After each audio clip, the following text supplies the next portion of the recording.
Здравейте! Гостуването ни в Фондация Очи на 4 лапи продължава. Но преди да ви представя моят следващ събеседник, ще ви помоля да си затворите очите за няколко секунди. Именно по този начин изглежда света на слепите хора.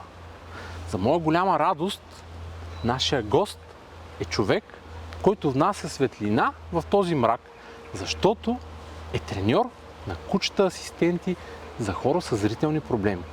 Здравей, Елица! Здравей! Да ни представиш кой е това? Това е Темпъл. Той е момченце на близо 2 годинки и е почти обучено куче-водач. Добре, Елица, да започнем с това. Всъщност ти как реши да станеш треньор на кучета-водачи?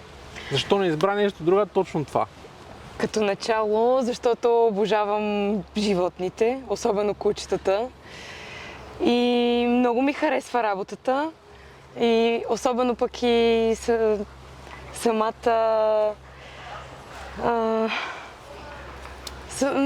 призвание, услуга, която вършим идея, на хората. Да. Идеята е просто прекрасна. Добре, да ни разкажеш, всъщност, ние видяхме как той се справи на обучителния терен. Да ни разкажеш колко е необходимото време всъщност едно куче да стане завършен асистент. Относно водачите, средно около година. Зависи от кучето, може малко повече, може малко по-малко. Но за да научи нужните неща и да събере достатъчно опит, че да може да ги използва в ежедневието си, е нужно около година. Добре, а какви са всъщност етапите на обучение? Доколкото разбрахме от разговора ни с Албена, всъщност работата с тези кучета започва още от третия ден, от както те се родят, както се казва. Така че какви са различните фази, през които минавате? В началото е невростимулацията, за която ви е обяснила Албена. След това започваме ранна социализация, докато кученцата са още тук, на 30-я ден, при което работим с тях по този начин, докато не отидат при приемните семейства, където вече започва социализацията им. Във всякакви условия, в натоварена обстановка, с много хора, с силни звуци, във всякакъв вид градски транспорт, височини. Като цяло кучето трябва да създаде опит с всякакви различни неща, за да е спокойно в различни ситуации. Тоест, след като кучето отиде в приемното семейство, как всъщност се случва твоята работа с него? На какви етапи ти го взимаш, ходиш при тях, те говорят при вас? Кученцето си е при приемните стопани, ние общуваме с тях, обясняваме им как да постъпят, ако имат някакви проблеми.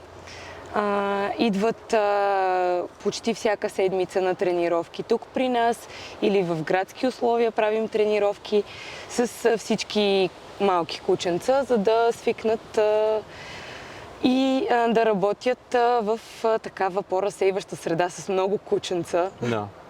И всъщност колко време кучето остава в приемното семейство? И там е около годинка, докато си изгради психика, навици, хигиенни, да е социализирано и вече може да започне основното си обучение. Тоест, след като навърши 1 година, да речем, кучето се връща обратно при вас тук в центъра. Да. Да, и от тук нататък всъщност започва твоята интензивна работа с Точно кучето. така. Която, ако трябва да я синтезираме в един ден, как всъщност започва вашия ден? В основният етап от обучението извеждаме се сутринта за извършване на нуждите. Когато е с по-енергично куче, понякога е нужно малко повече време да се поразходим на полянката, за да се поуспокои и да може спокойно да работи. И излизаме на маршрут. Какво значи на маршрут? На мен няколко пъти това ми го казват маршрут и аз така седя и гледам, излизаме на маршрут. Какво представлява всъщност този маршрут? Маршрутът представлява път, по който трябва да мине кучето по определена команда, Тоест, нашият Нещо маршрут подобно, е да както речем... сега мина на, да Да, в речем, на случая, синтезираното да. трасе, което е много кратичко. Да, Тоест, но вие излизате маршрутът в града. е в града, в реални условия. Има си наименование, например, маршрут метро, на който се дава командата метро напред и то води до там, до крайният ориентир. След което се прави почивка, естествено, защото има нужда, особено през лятото на жегите. И с маршрут с наименование вкъщи води обратно до тук. Добре, всъщност той в един момент това го работи с теб. Как става вече предаването на кучето към всъщност неговия стопанин, към човека, на който той ще бъде учител? Ами Как там се вече случва това нещо? малко по-трудно е първоначално, защото кучето... ние малко се шегуваме, че ние сме богове за тези кучета, ние инструкторите към нашите кучета. И малко по-трудно, защото кучето все още иска нас. Затова първоначално правим го заедно с ползвателя, той се държи за нас.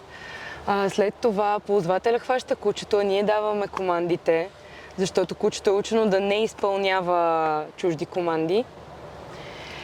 И така постепенно привикваме кучето към новия човек и новите условия на работа. Да. А всъщност за колко време горе-долу се случва това предаване на животното от твоя страна към съответно бъдещия му собственик? 3 седмици. 2 седмици при нас, след което ползвателят трябва да мине теоретичен и практически изпит с кучето. И след това вече 1 седмица на място, където се учим заедно на новите маршрути на кучето. Добре, а всъщност всички кученца от кутилото ли са подходящи да станат кучета водачи? Не. Някои кученца са по-разсеяни, по-енергични, някои са по-доминантни. И в такива случаи просто тези кученца не стават за служебни кучета, но това в никакъв случай не означава, че няма да бъдат прекрасни домашни любимци. Да, всъщност, какви са качествата, които трябва да има, освен че е лаком в момента и намери нещо? Не, пръчици си похап. Какви са качествата всъщност и характеристиките, които трябва да има кучето, за да става за кучеводач? Трябва да е любопитно, трябва да обича лакомства, което колкото и странно да звучи, има и кучета, които не обичат. Трябва да е енергично, да има желание за работа и много важно да има желание за сътрудничество, за работа с човек. Защото има такива, които... Тоест, трябва да е асоциално, така да се каже, нали? Напротив, те са социални и това е най-хубавото, защото те са социални, когато са на мек повод или когато са пуснати свободно, но когато са с гишира, знаят, че са на работа. Тоест, вече трябва да на се абстрахират. екипировката, така да я наречем, на подходящата екипировка, всъщност ги вкарва в режим работа и оттам нататък те всъщност 100% фокуса трябва да е върху водача. Да. Върху човека, нали така? Не върху човека, върху маршрут. Върху маршрута, да, всъщност. Като цяло, ти казваш, ние излизаме на маршрут, който заучва. На мен ми е интересно, когато го дадете на човек и той си го вземе вкъщи, как кучето почва да асоциира, нали, че трябва да отидат до еди къде си, нали? Или... Ами точно за това ние сме първата седмица, когато се приберат вкъщи. Инструкторът на кучето е с ползвателя, за да може заедно да научим кучето на новите маршрути. Човекът обикновено си знае маршрута, защото обикновено се движи по него. Идеята на кучето е по-скоро да го предпазва от всички препятствия. Да. Така че просто научаваме кучето на новият маршрут. Добре, кажи ми за някоя така интересна случка, която си имала, нещо забавно. Ами забавно не са малко. Масово се случва хора с кучета, когато ние сме на маршрут, хора с кучета да ни срещат и да си пускат кучетата, да си играят с нашите кучета, въпреки че те са концентрирани и се движат по пътя си. И изведнъж им се нахвърля едно кученце, което само пречи на работата. Но в крайна сметка справяме ли се. моменти- Най-забавното ми е всъщност, когато работим и кучето е спряло, да речем, на стълбите към метростанцията. И минава някой човек, хваща ме за ръката и почва да ме дърпа надолу по стълбите. Ето, аз ще ви преведа.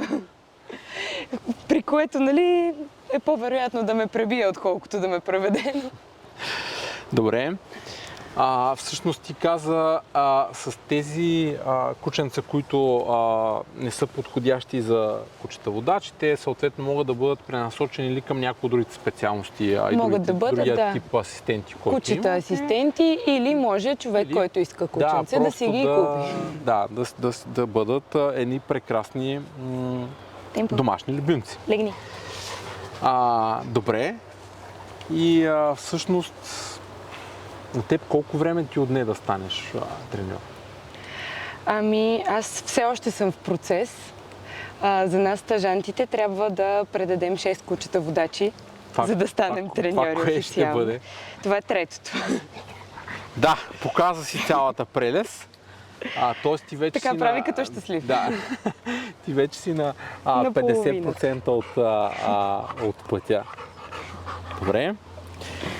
Окей, много ти благодаря за интервюто. Пожелавам ти само успехи и продължим да се виждаме. И аз благодаря. Благодаря и на теб за интервюто.